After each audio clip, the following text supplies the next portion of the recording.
This video is brought to you by Miniature Market.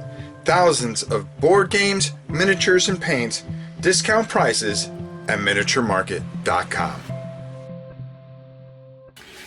Hey everybody, it's your old pal Rob. Today we are going to be taking a quick look at In the Shadows, Resistance in France, a really cool little game about the resistance versus occupation in 1943 to 1944 France. Really neat game. Has a fantastic solo component. I'm not going to go over that. I'm just going to go over some basics down at the table there, and then we'll be back and we'll talk more about it. So I'm not going to go through everything here in the Shadows, Resistance in France, but pretty much I wanted to show you guys some of the stuff. You're going to get your rule book, which isn't huge. We'll go over that later. You're going to have a bit of you're going to have your resistance, and of course your occupation, cubes, pieces. Those are occupation as well. And you're going to be utilizing these and moving these throughout. You get a great player aid for occupation as well as resistance, on one for each player. But you can also play this solo, and there is a solitary rule book and how to play that. We're not going to cover that too much. You're going to have a round tracker. You're going to have different cards. They have cards so for solitary persona. Okay, you have a resolution deck that you're going to be utilizing in a two-player game, as well as excuse me, the solitary. You have your event deck, which is for two players, but you also have a solitaire event deck, which is going to help you out, as well as a solitaire location deck. This is going to help move the occupation and of course you're going to be trying to outdo them. And I want to show you some of the stuff on the board here. Your action pawns, these are going to be, as you can see, for the resistance, as well as the occupation. We talked about your cards that you have there, and we're going to just kind of talk about some of the spaces on these boards very quickly. First of all, you're going to have different types of spaces. You're going to have an authority track right here. The authority track determines how victory is measured for both players.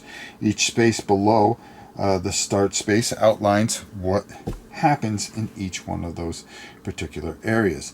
Over here, this here is your resistance operations. The resistance operation marker is always advanced clockwise, which each successful sabotage mission that you do. So you're going to be measuring things there. Let's see. Over here is your your occupation resources. This is where they are going to determine what resources that they get. The disappear box, which is over here. Resistant units that have been arrested or removed from the map due to events, and the events are filthy, are going to be placed in a disappear box. The units placed in this box are not considered on the map. So that means, well, basically, yeah, exactly right. They disappear. Your action point tracker. You are going to try to build up a certain amount of action points and try to do as much as you can and resist and take over certain areas as you can, which is going to help you. And that kind of fills out the board. You're going to be playing with your cards and stuff like that, and you're going to have a bunch of different phases that you're going to go through. You're going to have an initiative phase, an action phase, and an end phase. This is where you're going to be doing things, and you're going to be playing this through until you come to a victory condition.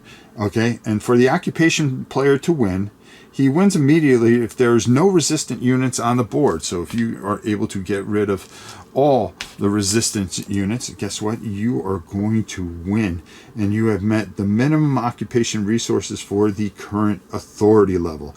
Depending on where you are on that level of tracker.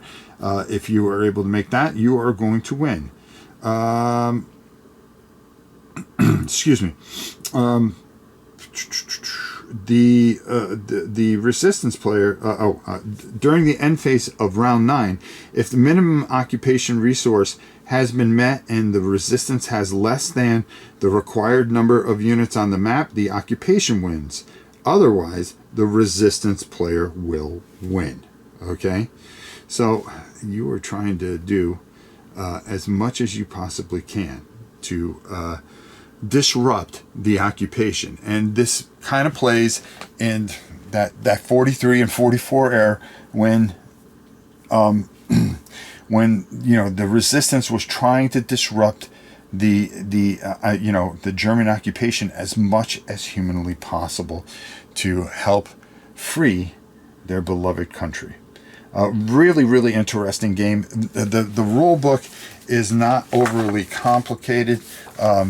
Especially the solitary play. I think this is not a lot of pages.